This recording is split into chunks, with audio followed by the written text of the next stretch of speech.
بسم اللہ الرحمن الرحیم۔ السلام علیکم، ہمارے چینل میں خوش آمدید۔ صبح کے 7 بج رہے تھے اور میں کچن میں کھڑی ہو کے اپنے لیے ناشتہ بنا رہی تھی۔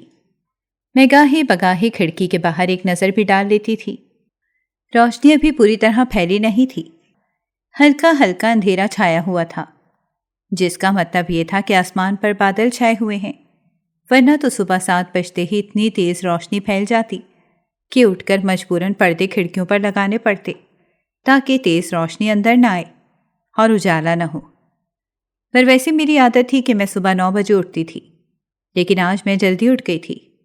میری طبیعت ٹھیک نہیں تھی اور مجھے عجیب سا محسوس ہو رہا تھا۔ مجھے معلوم تھا کہ یہ سب کیوں ہو رہا ہے۔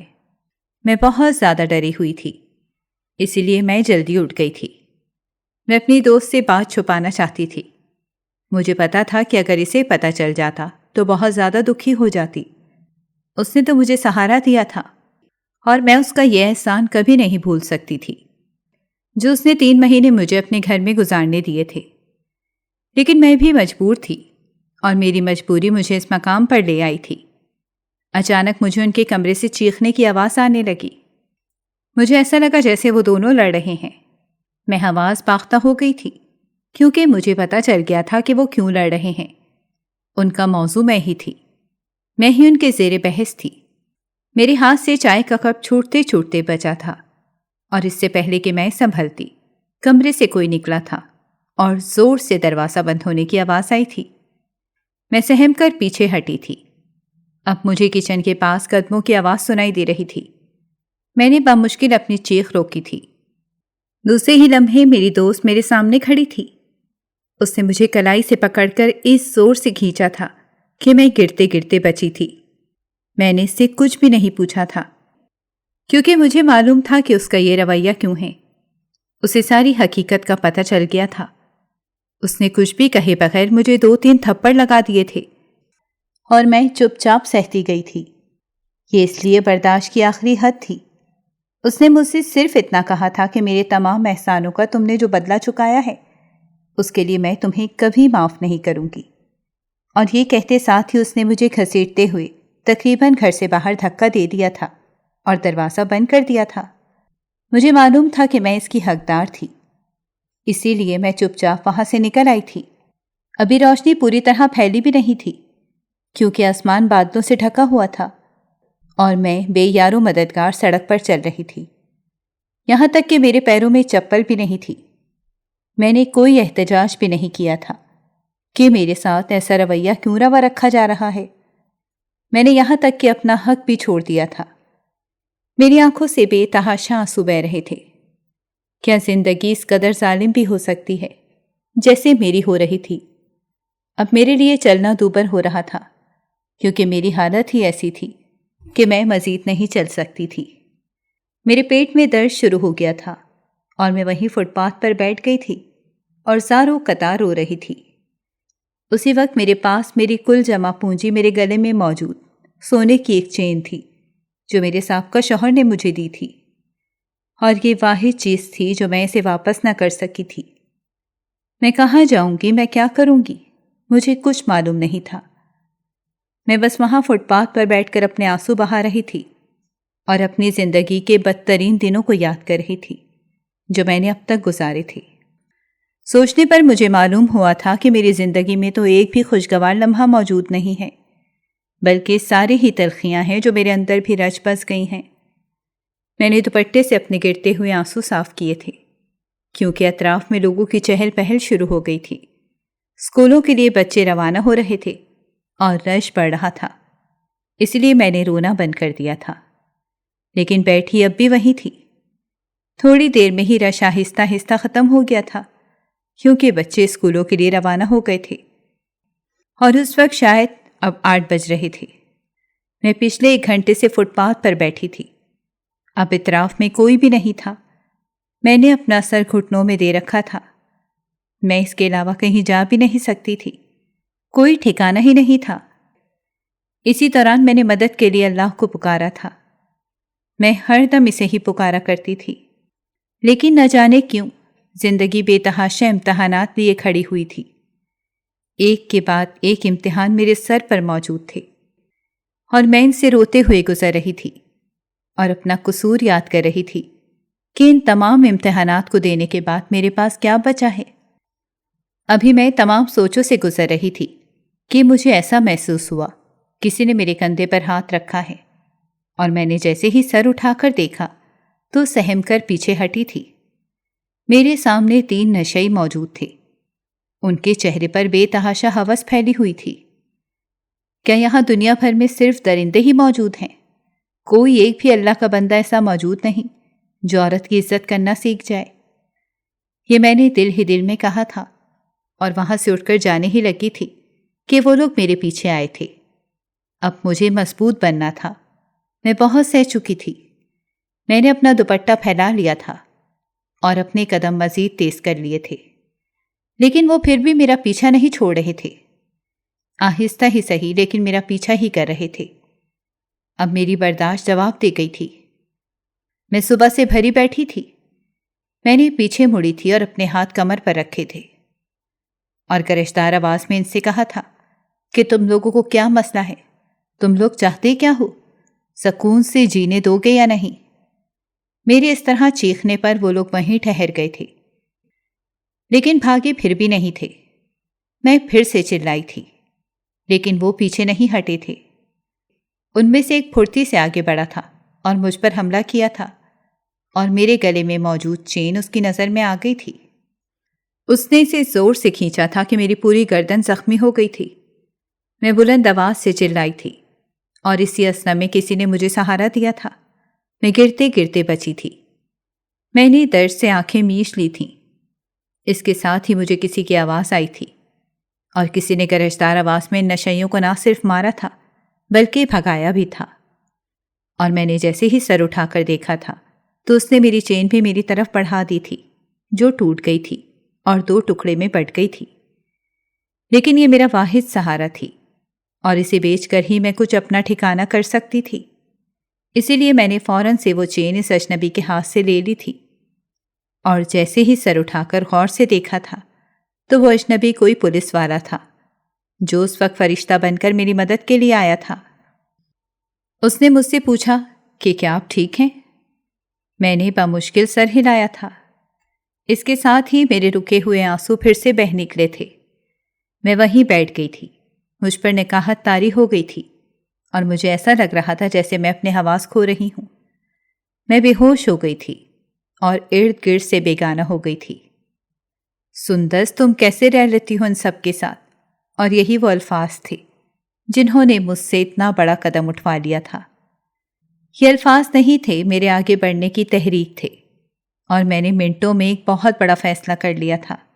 میں سندس جبی، جو ایک دبو لڑکی تھی، اچانک سے بہادر بن گئی تھی، اور چند لفظوں کے جملوں نے مجھے کیا سے کیا بنا دیا تھا۔ میں نے فیصلہ کر لیا تھا کہ اب میں مزید گھٹن بھرے ماحول میں نہیں رہ سکتی۔ میں سندس جبی نہ تو اپنے والدین کی اکلوتی اولاد ہوں اور نہ ہی سب سے بڑی بیٹی، بلکہ میں اپنے گھرانے کی 5ویں اور آخری بیٹی تھی، اور اسی وجہ سے سب سے زیادہ نظر انداز کیے جانے والی اولاد تھی۔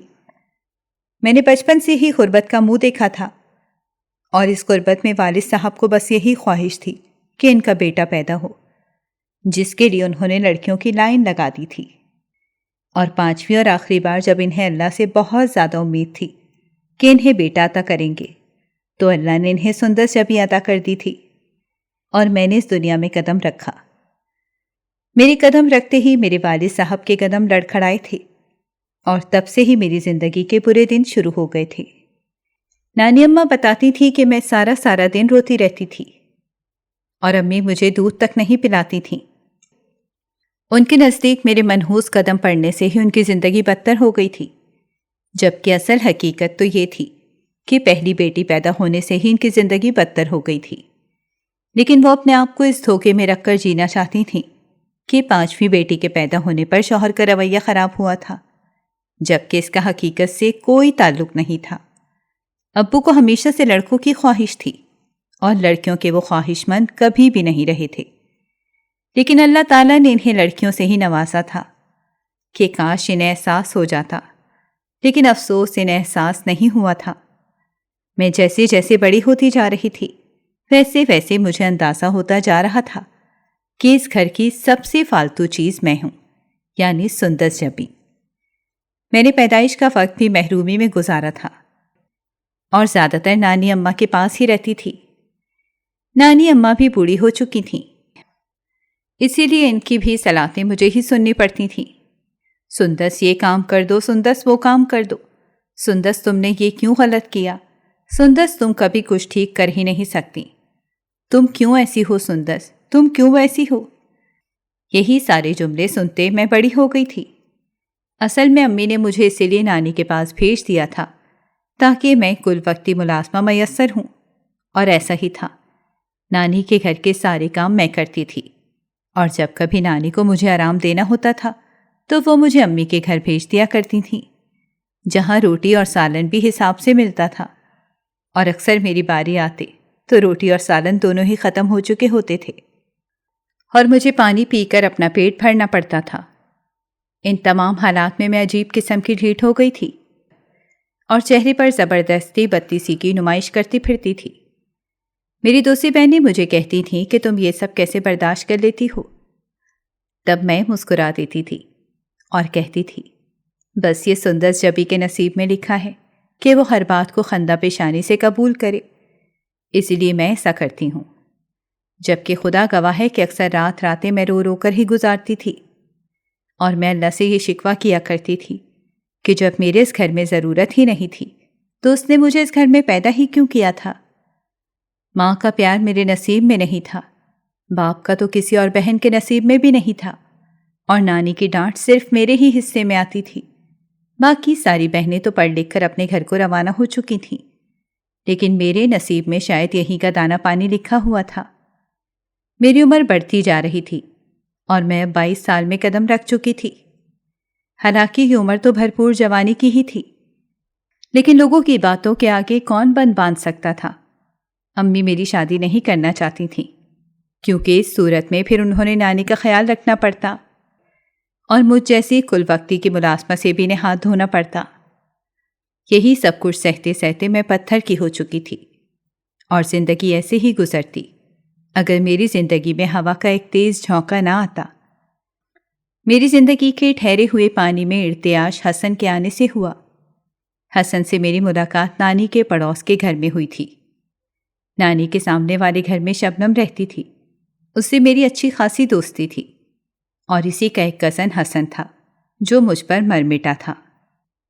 یہ بات بتاتی چلوں کہ سندس جبی بھی اپنے تمام بہنوں سے زیادہ خوبصورت تھی، اور اسی خوبصورتی کو حسن نے پہچان لیا تھا اور اس نے مجھ سے محبت کا اظہار کر دیا تھا۔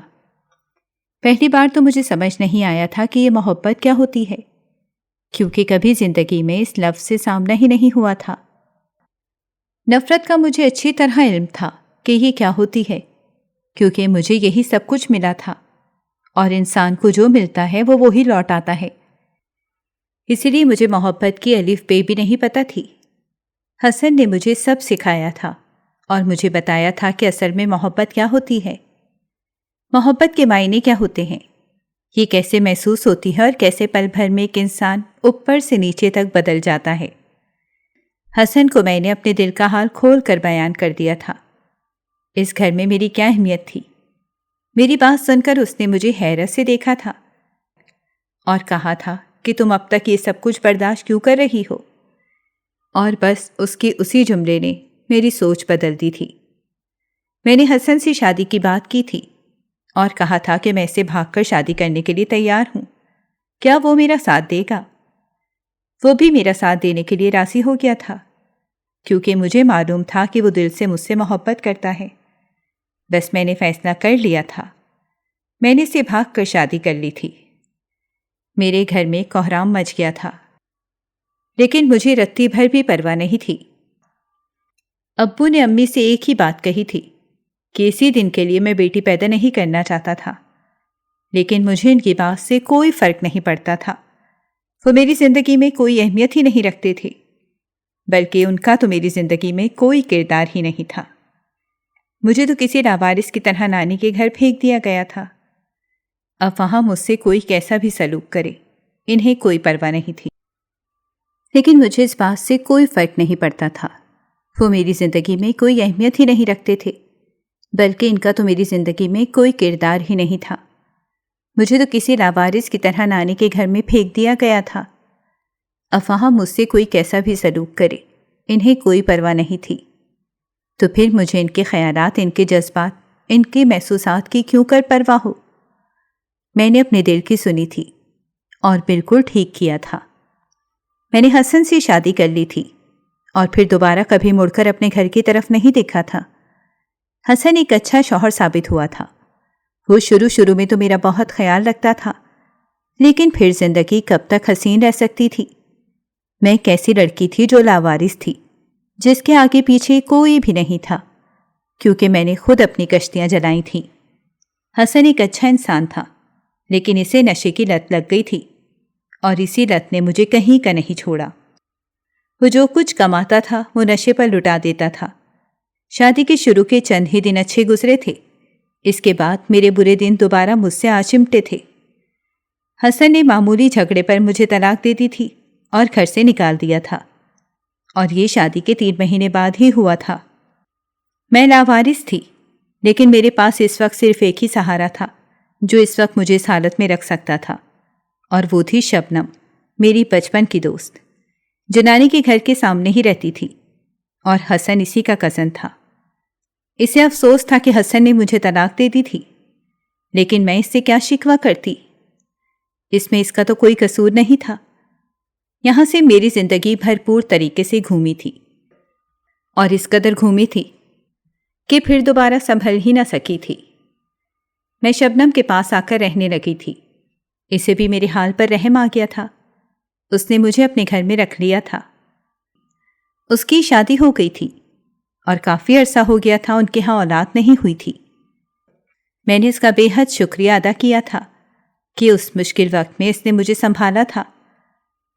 میں جو کہ لاوارث تھی، اپنے گھر تو پہلے ہی چھوڑ چکی تھی، اسی لیے عدت تک اس کے گھر ہی گزارنا چاہتی تھی، لیکن میرا خدا جانتا ہے کہ میں نے یہ عدت کس قدر تکلیف میں گزاری تھی۔ شبنم کے شوہر کی نیت مجھ پر خراب ہونا شروع ہو گئی تھی، اور یہیں سے میرے لیے مسائل پیدا ہونے شروع ہو گئے تھے۔ شبنم دل کی بہت اچھی تھی اور میری تکلیف کو سمجھتی تھی، اسی لیے مجھے اپنے گھر میں جگہ دی تھی، لیکن اس کے شوہر کی نیت کا اسے علم نہیں تھا۔ اکیلی عورت کے لیے ہر کوئی درندہ بننے کے لیے تیار ہو جاتا ہے۔ اس کے شوہر کی مثال بھی ایسی ہی تھی۔ وہ بات بے بات مجھے چھونے لگتا تھا۔ میں مجبور تھی، اسی لیے خاموش رہتی تھی۔ میں شبنم کو کچھ بھی نہیں بتا سکتی تھی، کیونکہ میں بے حد مجبور تھی اور مجھے کسی سہارے کی سخت ضرورت تھی۔ میری ہر رات اب روتے ہوئے گزرنے لگی تھی۔ حسن مجھے بہت یاد آتا تھا۔ میں اس سے محبت کرتی تھی، لیکن معمولی سے جھگڑے کی وجہ سے اس نے مجھے اپنی زندگی سے ہی نکال دیا تھا۔ وہ 1-2 بار مجھ سے ملنے بھی آیا تھا۔ وہ چاہتا تھا کہ سب کچھ پہلے جیسا ہو جائے، لیکن اب کچھ بھی پہلے جیسا نہیں ہو سکتا تھا۔ اسی لیے میں نے اسے معذرت کر لی تھی اور اسے کہہ دیا تھا کہ اب دوبارہ کبھی بھی میری راہ نہ دیکھے۔ وہ واپس لوٹ گیا تھا، پھر دوبارہ کبھی پلٹ کر نہیں آیا تھا۔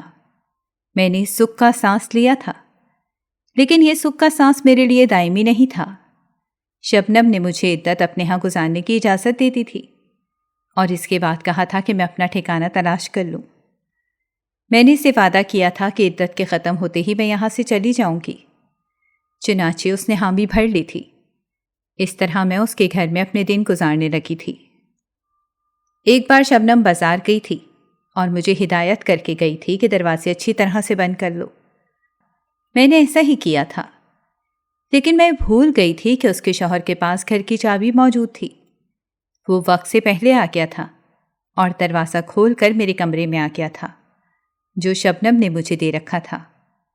میں سہم کر پیچھے ہوئی تھی، لیکن اس نے میرے ہاتھ اپنے ہاتھوں میں تھام لیے تھے، اور میں اس اچانک حرکت پر بے حد گھبرا گئی تھی۔ میں نے اسے دھکا دیا تھا اور گیٹ سے باہر نکل گئی تھی، اور اس وقت تک باہر کھڑی رہی تھی جب تک وہ نہ آ گئی تھی۔ جیسے ہی شبنم آئی تھی میں نے بہانہ بنا دیا تھا کہ بھائی صاحب آئے تھے، اسی لیے میں باہر آ گئی تھی۔ وہ حیران ہو گئی تھی، لیکن اس نے مجھ پر اپنی حیرانی ظاہر نہیں ہونے دی تھی۔ اس کے بعد چند دن سکون رہا تھا، لیکن پھر سے اس کے شوہر کی حرکتیں شروع ہو گئی تھیں۔ ایک بار میں کچن میں ناشتہ بنا رہی تھی۔ وہ دونوں میرے خیال میں سو رہے تھے۔ ان کی دیر سے اٹھنے کی عادت تھی اور میری عادت جلدی اٹھنے کی تھی، اسی لیے میں اس وقت کچن میں موجود تھی۔ مجھے اپنے پیچھے کسی کی موجودگی کا احساس ہوا تھا۔ جیسے میں نے پیچھے مڑ کر دیکھا تھا تو شبنم کا شوہر میرے پیچھے کھڑا تھا۔ وہ بالکل میرے قریب کھڑا تھا، یہاں تک کہ میرے لیے سانس لینا دشوار تھا۔ میں رو پڑی تھی اور اس سے پوچھ لیا تھا کہ آپ کا مسئلہ کیا ہے؟ وہ میری مجبوری کا فائدہ کیوں اٹھانا چاہتا ہے؟ تب اس نے ہوس بھری نگاہوں سے میری طرف دیکھا تھا۔ کہا تھا کہ میں تمہیں حاصل کرنا چاہتا ہوں، چاہے ایک رات کے لیے ہی صحیح۔ اس کی اس بات پر میں پوری جان سے تڑپ اٹھی تھی اور میں نے وہاں سے جانا مناسب سمجھا تھا اور اپنے کمرے میں بند ہو گئی تھی۔ اس دن مجھے بخار ہو گیا تھا۔ شبنم نے مجھے دوائی لا دی تھی، لیکن میں نے وہ بھی نہیں کھائی تھی۔ میں نے اللہ سے ایک ہی دعا کی تھی کہ وہ مجھے ایسی حالت میں اپنے پاس بلا لے، لیکن زندگی ابھی میرے لیے اور بھی بہت کچھ اپنے دامن میں چھپائے بیٹھی تھی۔ ایک دن ایک عجیب ہی قصہ ہوا تھا۔ میں اپنے کمرے میں سو رہی تھی۔ میری عدت کو 3 مہینہ شروع ہوا تھا۔ اچانک مجھے ایسا لگا تھا کسی نے سوتے میں میری چادر کھینچی تھی۔ میں ایک دم سے اٹھ بیٹھی تھی اور جیسے ہی سامنے دیکھا تھا تو ڈر کے مارے اچھل پڑی تھی۔ وہاں کوئی اور نہیں، شبنم کا شوہر موجود تھا۔ میرے منہ سے آواز نہیں نکل پا رہی تھی۔ میں نے اس سے پوچھا تھا کہ وہ یہاں کیا کر رہے ہیں اور شبنم کہاں ہے؟ تب انہوں نے کہا تھا کہ شبنم کی ماں کی طبیعت بہت زیادہ خراب ہو گئی ہے تو وہ وہاں گئی ہوئی ہے، اور یہ کہتے ہوئے اس کی آنکھوں میں بہت زیادہ مکاری نظر آ رہی تھی۔ اب مجھے اس کے شر سے صرف اللہ ہی بچا سکتے تھے۔ میں نے اللہ سے دعا کی تھی اور اسی وقت میرے دماغ میں ایک بات آئی تھی۔ میں نے اس شخص کے سامنے ہاتھ جوڑ دیے تھے اور اسے کہا تھا کہ اگر وہ مجھ سے تعلق بنانا چاہتا ہے تو اسے مجھ سے نکاح کرنا پڑے گا۔ اس وقت اس پر ایسی جنونیت طاری تھی کہ اس نے کچھ بھی سوچا سمجھا نہیں تھا اور اسی وقت گواہ بلا کر مجھ سے نکاح کر لیا تھا، اور اب میں اس کی بیوی بن گئی تھی۔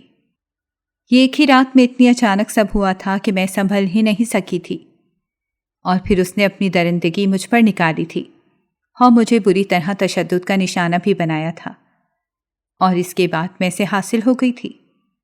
یہ میری زندگی کا بدترین دن تھا جب میں نے اس درندے سے نکاح کر لیا تھا۔ میں کیا کرتی؟ میں بہت زیادہ مجبور تھی۔ مجھے اپنی عزت بچانی تھی، اور اس سے زیادہ بہتر طریقہ مجھے اور کوئی نہیں لگا تھا کہ میں ناجائز تعلق بنانے کے بجائے جائز تعلق میں اس سے بن گئی تھی۔ میں ہرگز بھی اس سے نکاح نہ کرتی اگر شبنم اس وقت گھر پر موجود ہوتی۔ میں چیخ چیخ کر شبنم کو سب کچھ بتا دیتی اور اسے اس کی حقیقت سے آگاہ کر دیتی، لیکن افسوس اس کو ایسا کچھ بھی نہیں تھا۔ اس نے موقع کا فائدہ اٹھایا تھا اور میرے پاس کوئی اور راستہ نہیں بچا تھا۔ میں نے اپنے لیے یہی راستہ چنا تھا اور مجھے یہی صحیح لگا تھا۔ دل ہی دل میں مجھے بہت زیادہ شرمندگی ہو رہی تھی کہ جس نے مجھے پناہ دی ہے میں نے اس کا گھر خراب کرنے کی کوشش کی ہے، جبکہ خدا جانتا تھا کہ میری نیت غلط نہیں تھی۔ میں شبنم کے سامنے ہر وقت شرمندہ رہتی تھی اور مجھے ایسا محسوس ہوتا تھا جیسے میں نے کوئی بہت بڑا گناہ کر دیا ہے، حالانکہ میں نے صحیح راستہ چنا تھا، اور دلدل میں گرنے کے بجائے میں نے اس شخص سے نکاح کرنے کو ترجیح دی تھی، کیونکہ اس وقت میری عزت خطرے میں تھی۔ میری عزت بچ گئی تھی، لیکن شبنم کی نظروں میں شاید میں ہمیشہ کے لیے گر گئی تھی۔ حالانکہ سے پتہ نہیں چل سکا تھا، لیکن جھوٹ کب تک چھپتا ہے؟ کبھی نہ کبھی تو پتہ چل ہی جاتا ہے۔ شبنم نے کبھی مجھ پر شک نہیں کیا تھا، لیکن اب اسے ہم دونوں پر ہی شک ہونے لگا تھا، حالانکہ میں اسے دور دور ہی رہتی تھی۔ میں اس شخص کو اپنا شوہر مانتی ہی نہیں تھی، لیکن میں مجبور تھی کہ میں کاغذی رشتے کی وجہ سے اس سے جڑی ہوئی تھی۔ چند دنوں میں میری طبیعت خراب رہنے لگی تھی اور میں شبنم سے کہہ کر ڈاکٹر کی طرف آ گئی تھی۔ جو مجھ پر انکشاف ہوا تھا وہ میرے پیروں تلے زمین نکالنے کے لیے کافی تھا۔ مجھے پتہ چلا تھا کہ میں حاملہ ہو گئی ہوں۔ تب مجھے اپنی زندگی سے نفرت ہو گئی تھی۔ مجھے سمجھ نہیں آ رہی تھی کہ میں اس بچے کا کیا کروں گی۔ میرا اپنا کوئی ٹھکانہ نہیں ہے، میرا اپنا کوئی سہارا نہیں ہے۔ میں اس بچے کو کیسے پالوں گی؟ گھر آ کر میں نے سب سے پہلے اس شخص کو خبر دی تھی۔ وہ بہت خوش ہوا تھا، لیکن میں نے اسے شبنم کو بتانے سے منع کر دیا تھا۔ اس نے میری ایک نہ سنی تھی اور اس نے شبنم کو بتا دیا تھا، اور یہ وہی دن تھا جب میں صبح ناشتہ بنا رہی تھی اور ان دونوں کے لڑنے کی آواز مجھے باہر تک آ رہی تھی۔ میں سمجھ گئی تھی کہ شبنم کو اس نے سارا سچ بتا دیا ہے۔ وہ باہر نکلی تھی اور مجھ پر بری طرح تشدد کیا تھا۔ میں اس کا تشدد برداشت کر رہی تھی کیونکہ شاید میں اسی لائق تھی۔ میں نے اپنی دوست کا گھر خراب کر دیا تھا۔ اس کا شوہر بے اولاد تھا، لیکن جب اسے پتا چلا کہ مجھ سے اس کی اولاد ہونے والی ہے تو وہ شبنم کو چھوڑنے کے لیے راضی تھا۔ لیکن جب شبنم نے مجھے گھر سے نکالا تو میں دوبارہ اس کی طرف نہیں گئی تھی، اور نہ میں نے زبان سے ایک لفظ کہا تھا۔ میں نے بس معافی مانگی تھی اور گھر سے نکل جانے پر چپ چاپ فٹ پاتھ پر بیٹھ گئی تھی۔ وہاں مجھے ہنڈوں نے تنگ کرنا چاہا تھا، اور میرے گلے میں جو سونے کی چین موجود تھی وہ اسی کو مجھ سے لوٹنے کی غرض سے میرے پاس آئے تھے، اور انہوں نے مجھے زخمی کر دیا تھا۔ اسی دوران اللہ تعالیٰ نے ایک پولیس والے کی صورت میں فرشتہ میری مدد کو اتارا تھا، اور اس کے بعد کیا ہوا تھا مجھے کچھ ہوش نہیں رہا تھا۔ جب مجھے ہوش آیا تھا تو میں نے خود کو ایک وسیع و عریض کمرے میں پایا تھا۔ میں فوراً سے اٹھ بیٹھی تھی اور تھر تھر کانپنے لگی تھی۔ ساری پریشانیاں، زندگی کی کٹھن حالات، ساری مشکلات اور حادثات نے میرے ذہن کو تقریباً مفلوج کر دیا تھا، اور میرے ذہن پر بری طرح اثر پڑا تھا۔ میں پوری طرح کانپ رہی تھی اور الفاظ میرے ذہن سے ادا نہیں ہو رہے تھے، یہاں تک کہ ڈاکٹر نے مجھے دوبارہ نیند کا انجیکشن لگا دیا اور میں گہری نیند میں چلی گئی تھی۔ جب ہوش آیا تھا تو میری حالت قدرے بہتر تھی، اور میں نے آس پاس نظر دوڑائی تھی کہ وہ کون محسن تھا جس نے میری جان بچائی تھی۔ تب معلوم ہوا تھا کہ میں اسی پولیس والے کے گھر میں موجود ہوں جو مجھے اس دن فٹ پاتھ پر ملا تھا، جب شبنم نے مجھے گھر سے باہر نکال دیا تھا اور میں بے یارو مددگار وہاں بیٹھی زارو قطار رو رہی تھی جب ان نشئیوں نے مجھ پر حملہ کرنے کی کوشش کی تھی۔ تب یہی پولیس والا تھا جس نے میری مدد کی تھی۔ وہ مجھے اپنے گھر لے آیا تھا اور وہاں میرا ٹریٹمنٹ چل رہا تھا۔ وہاں ڈاکٹر نے مجھے بتایا تھا کہ میں امید سے ہوں، تو میں نے ان سے کہا تھا کہ یہ بات مجھے معلوم ہے۔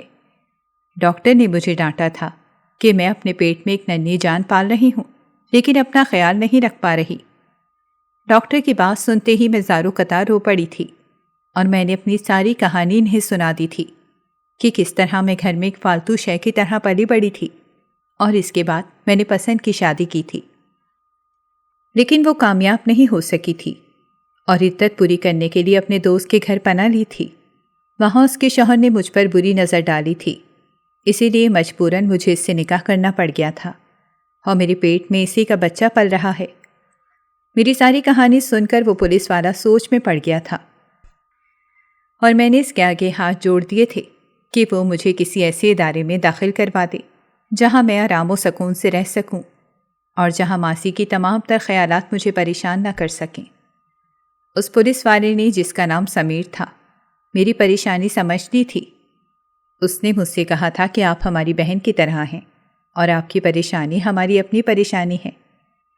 میں نے آپ کی درد بھری کہانی سنی ہے اور مجھے بہت افسوس ہے کہ آپ کو ان حالات سے گزرنا پڑا ہے، لیکن یقین کریں میں آپ کو ایسے کسی بھی شیلٹر میں داخل نہیں کروا سکتا کہ وہاں بھی کم و بیش یہی حالات ہیں جو آپ کو آپ کے دوست کے گھر رہ کر جن کا سامنا کرنا پڑا ہے۔ اسی لیے میں آپ کی مدد کی غرض سے آپ کو اپنا ایک فلیٹ رہنے کے لیے دے رہا ہوں جس کے تمام اخراجات میں برداشت کروں گا، اور اس وقت تک برداشت کروں گا جب تک آپ اس بچے کو جنم نہیں دے دیتی۔ بھلے آپ اسے قرض کے طور پر لے لیں، آپ اسے مجھے واپس کر دیجیے گا، لیکن مجھے امید ہے کہ آپ میری مدد سے انکار نہیں کریں گی۔ وہ واقعی میرے لیے فرشتہ ثابت ہو رہا تھا، اور میں اس کی اس مدد کے لیے منع بھی نہیں کر سکتی تھی۔ میں اس فلیٹ میں آ رہی تھی، وہ ایک شاندار فلیٹ تھا، اور وہاں زندگی کے دن گزار رہی تھی۔ میری طبیعت بہت زیادہ خراب رہتی تھی، لیکن اس نے میرے لیے ایک ڈاکٹر کا انتظام بھی کر رکھا تھا۔ وہ ایک نیک دل پولیس والا تھا، اور میرے دل سے اس کے لیے دعائیں نکلتی تھیں۔ اس نے میرے بغیر کسی خونی رشتے کی بہت زیادہ مدد کی تھی اور میں اس کے لیے اس کی بہت زیادہ شکر گزار تھی اور اس کی احسان مند تھی۔ وہ میرا محسن تھا اور اس نے مجھ پر زندگی میں سب سے زیادہ احسانات کیے تھے۔ ایسے ہی ایک دن مجھے ایک فون کال آئی تھی اور میں حیران رہ گئی تھی۔ وہ فون کال شبنم نے کی تھی۔ میں کچھ بھی نہیں کہہ سکی تھی۔ اس نے فون پر مجھے کہا تھا کہ جلد ہی شبیر تمہیں طلاق دے دیں گے، تو میں نے اس سے صرف اتنا کہا تھا کہ اس بچے کا کیا کیا جائے گا۔ اس نے مجھ سے کہا تھا کہ تمہیں شبیر سے نکاح کرنے سے پہلے سوچنا چاہیے تھا۔ اب یہ بچہ بھی تمہارا ہے اور تم ہی اس کے بارے میں زیادہ بہتر سوچ سکتی ہو۔ یہ کہہ کر اس نے کھٹاک سے فون بند کر دیا تھا، اور فون بند کرنے سے پہلے اس نے میرا ایڈریس ضرور لیا تھا، کیونکہ وہ مجھے طلاق کے کاغذات بھجوانا چاہتے تھے۔ جو تھوڑی بہت امید مجھے یہ پیدا ہو گئی تھی کہ اس بچے کو پیدا کرنے کے بعد میں اسے اس کے باپ کے حوالے کر دوں گی، وہ بھی مدم ہو گئی تھی۔ یعنی اب مجھے اس بچے کو پالنا تھا۔ مجھے اس بچے سے کوئی ہمدردی محسوس نہیں ہو رہی تھی، نہ میری ممتا جاگ رہی تھی۔ یہ ایک زبردستی کا قائم کردہ رشتہ تھا، جس کے نتیجے میں یہ بچہ میری کوکھ میں پل رہا تھا۔ اسی وجہ سے مجھے اس بچے سے بالکل بھی محبت محسوس نہیں ہو رہی تھی۔ دن گزرتے جا رہے تھے اور پیدائش کا وقت قریب آ گیا تھا۔ یہاں تک کہ وہ دن بھی آ گیا تھا جب میرے بیٹے نے جنم لیا تھا۔ اسے دیکھتے ہی مجھے اس پر بے پناہ پیار آیا تھا۔ وہ بہت معصوم تھا اور اسے میری زندگی کی مشکلات کا کچھ بھی علم نہیں تھا۔ وہ اتنا معصوم تھا کہ اس سے جتنے بھی گلے شکوے مجھے تھے وہ سب دور ہو گئے تھے۔ لیکن میں فیصلہ کر چکی تھی کہ مجھے کیا کرنا ہے۔ میں نے اس کی پیدائش کے بعد شبنم کو ایک خط لکھا تھا اور اس میں نے اس سے معافی مانگی تھی، اور ساتھ ہی ساتھ یہ بھی لکھا تھا کہ میرا شبیر کے ساتھ نکاح کرنا بے شک غلط تھا، لیکن اس میں کوئی نہ کوئی بہتری ضرور تھی۔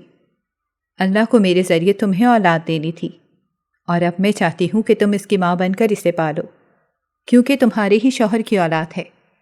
میں کبھی بھی تمہاری سوتن نہیں بننا چاہتی تھی، اور اب جب تم لوگوں نے مجھے طلاق بھجوا دی ہے تب بھی مجھے کوئی اعتراض نہیں ہے، لیکن میں چاہتی ہوں کہ شبیر کی اولاد کو تم ہی ماں بن کر پالو، کہ اس پر پہلا حق تمہارا ہے۔